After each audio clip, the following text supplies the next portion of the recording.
guys, this is the first time I am trying this, so let's see what happens. I am reading Nothingness, which is the first story in Selene Falls. Um, One of the things I think I've pointed out before, if you follow me on TikTok or any of the other social media, my Goodreads blog, this really started out as a compilation. And this first story, Nothingness, actually was going to be a completely different novel. And it kind of just fit into what happened here and became part of a bigger thing. And then, without ruining the whole thing for you, Selene Falls is one continuous book. Um, but these all started out as smaller stories in this universe. So, yeah, I'm going to do a reading here and post it. And I'm going to try this first with stuff in Selene Falls because with it being smaller stories, I think it fits better for this format. And then, we'll see what happens. So please give me feedback. I admit I am the worst person to read out loud, so I will mispronounce my own words, which will be fabulously fun. Again, like I said, this is available right now on Kindle Unlimited. Well, everything I have up is available on Kindle Unlimited for free right now for the month of June. Otherwise, everything is available in paperback. Selene Falls is the only one I believe right now that I have set for hardcover. Like I've said, this is the mega edition, which is crazy because when I uploaded it, the parameters of it, it kind of made like poster size for the cover, and I didn't realize that until I was proofing everything, and I just said, you know what, the hell with it. So it is a really huge book and or weapon. So yeah, this is the first story in here, Nothingness, which again was one that was going to be a larger story that was going to be more or I should say a large novel, which was more geared towards it had to do with the Fae and black-eyed children and all this. It was crazy, the original direction this went to. But yeah, without further ado, I'm going to try to not stumble over this reading. And I apologize, I won't be able to look at the camera while I'm reading, so I don't know. I have a terrible side profile, so enjoy. He saw her reflection in the monitor in front of him, her face distorted into the pixels on screen. It was hard to read her expression as always. Too serious a face for a woman so young. The harshness of her early life stamped on the leathery flesh and drained her gaunt features. What could have been a pretty mouth on any other girl drawn in a scowl, the eyes rimless and brown, overly dilated like a wounded animal. Her hair almost colorless, that shade that is neither brown nor ash blonde. It clung unbrushed for ages in limp tangles around her hollow cheekbones and bird-like shoulders that could be snapped as easily as saplings. He couldn't tell what she was wearing in the reflection. It was tattered and oversized, like everything she wore. Maeve tried to hide herself as she hoped the. I'm sorry. Maeve tried to hide herself as if she hoped the darkness would eventually swallow her whole. Ian hoped so. Annoyed, Ian Thatcher drummed his fingers over the keyboard of his Skytech Archangel gaming PC, all set to record his latest stream, video and audio capture ready. All he needed was the team to get on Discord. Ian scowled at his sister in disdain. Maeve swept backwards into the void of the hallway that swallowed her up in the darkness. Fucking freak, Ian muttered. Selene Falls may have been beautiful, Bradley Herbe found it creepy. Every day he kicked himself for bringing his boyfriend Ian here from his native Chicago. But here they were, starving in a house he inherited from an uncle he didn't remember as they were about to graduate college. It was too good of a deal to refuse. If Ian made it as a streamer and Bradley was studying for his master's in city planning, it would be enough to take them somewhere that wasn't Selene Falls. They needed to get away, especially from the insufferable sister he had brought along out of obligation or fear, maybe some from column A, some from column B. Bradley never knew why their idiot mother hadn't kept her in Indiana, or the occasional associate brother hadn't stepped in too, being older. It was spooky as fuck, and the sun sank lower than the tree line. Bradley staggered towards the gas station, his mission to grab some snacks before the stream. He should have taken the bike, he thought miserably as he shivered, his fists balled into the pockets of his hoodie.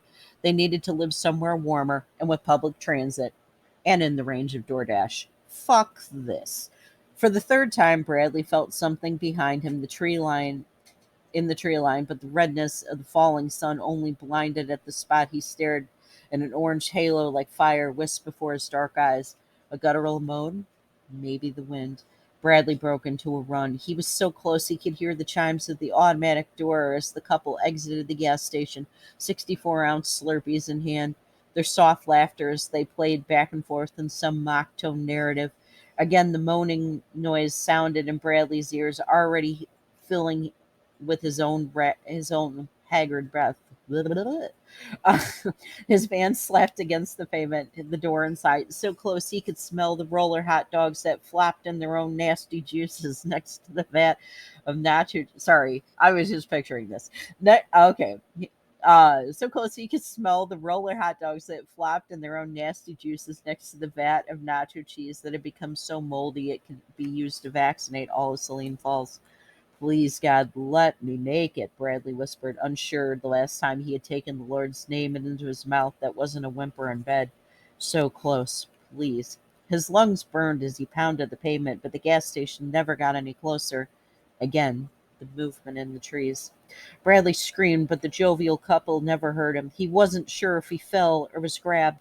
Something happened. Bradley on his knees, skin raw from the contact with the pavement, through the fashionable holes in his skinny jeans, his back beat an ugly welt he didn't remember receiving, his hot, sticky blood gluing sorry. I read out loud so well. His hot, sticky blood gluing his hoodie to his ebony skin. Again, something bit into his flesh, digging deeply at his quivering soul. Bradley screamed and tried to continue crawling, but the sting of the recent wound dropping him on his stomach, he couldn't look over his shoulder. He couldn't face what was behind him. Again, another painful lash, and for the moment, Bradley Hervey was liberated from his mangled body. He knew he was dying and whispered his last words. Ian, because he was worried for him, and Maeve, because it was her manifestation. When the pain returned, Bradley felt his lower body being ripped away. And then nothingness. Ian Thatcher on his knees. There was no way out of the room where he streamed. It was originally fashioned as a walk-in closet. It would now be his tomb. Maeve just stared at him, her eyes unblinking, reptilian, burning at his core. His mind floated to the first time he had seen her looking much the same at age 7. The heavy pounding on the door, their mother no longer frantic as she had lost her mind after she had driven their father away. Ian, day after day, hearing the pounding and scratching at the door, the sugary soft, "Let me in," whispered on saliva-leaded lips. "Let me in, Ian. Let me in." Night after night, he listened to the door. He had seen the shapes moving in the tree line near the fields of their farmhouse. Alone in the reality, his mother was now just a shell. Listening to that voice, seeing the shadows. "Let me in, Ian. Why won't you let me in?" Ian didn't fight, and eventually Child Protective Services took him. Eventually, he landed in Chicago near a half-brother he learned he had. All these years, Ian couldn't remember what happened. He eventually opened the door. He only knew it was Maeve. He knew he had let her into his world, and now she would continue to haunt him. "You will come to me," Maeve chided. "Why did you let me live so long?" he sobbed.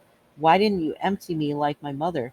You why did you choose to continue this torment on me so long? What keeps you with me?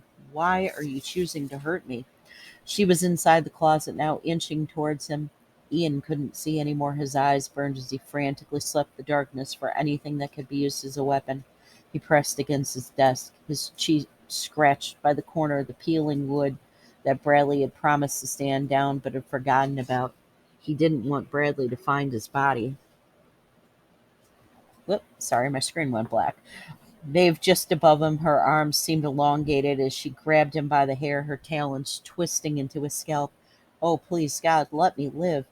Don't do this, you fucking bitch. What did I do wrong? Maeve said nothing as she slammed his head against the desk. His temples split.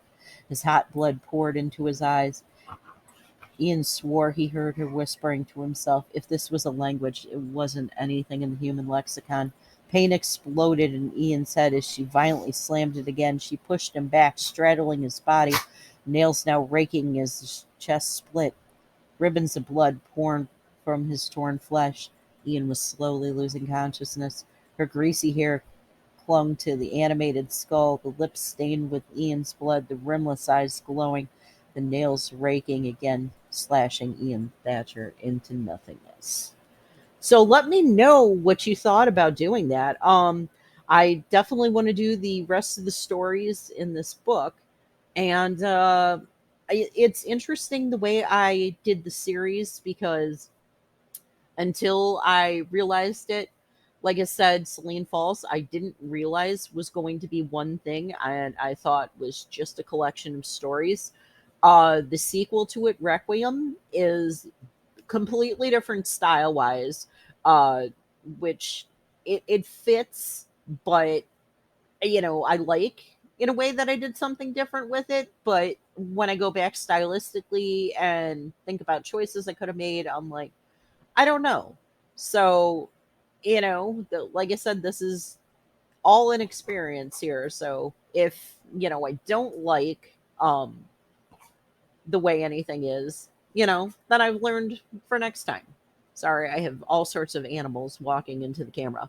And now I'm doing the third part of that trilogy. I may at some point also read things from Social, which I'm really, really proud of, which is a standalone book, but again in the same universe and kind of overlaps with some of the things from Selene Falls. So yeah, keep in touch. Let me know what you think. All right, thanks.